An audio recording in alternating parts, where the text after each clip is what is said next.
Salutare tuturor, eu sunt Valim și bine ați venit la un alt tutorial despre cum să descarci Minecraft. Am primit o grămadă de comentarii în care ați scris că nu vă merge Minecraftul și nu aveam cum să vă răspund la fiecare în parte, așa că m-am gândit să vă fac un alt tutorial. Să începem. Am să descarc Minecraftul din descrierea vechiului meu videoclip.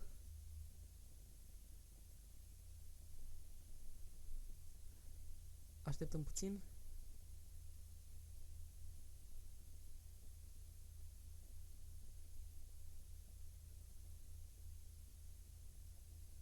Cât timp se va descărca, am să pun pe pauză. Gata, s-a terminat, l-am și extras. Acum să-l instalăm. Dăm next, install.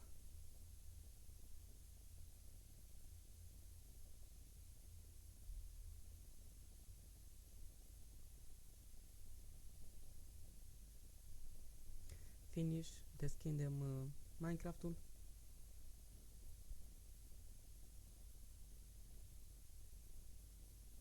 Vă puneți un username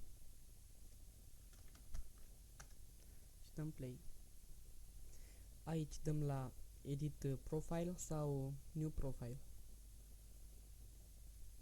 Eu am să dau la new profile. Am să pun un nume și aici, fiți atenți. Versiunea 1.7.5 și 1.7.4 nu merg. Numai de la 1.7.2 în jos. Sau dacă nu vă merge nici 1.7.2, încercați de la 1.6.4 în jos. Eu am să las 1.7.2. Dăm save profile și dăm play.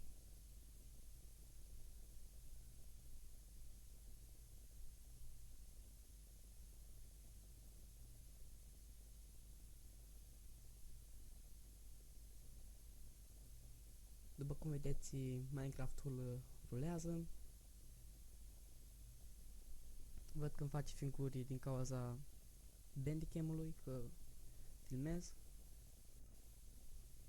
L-am create un new world.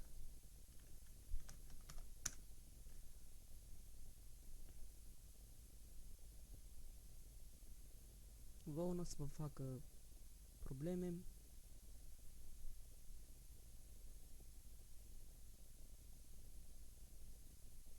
Vedeți, jocul rulează.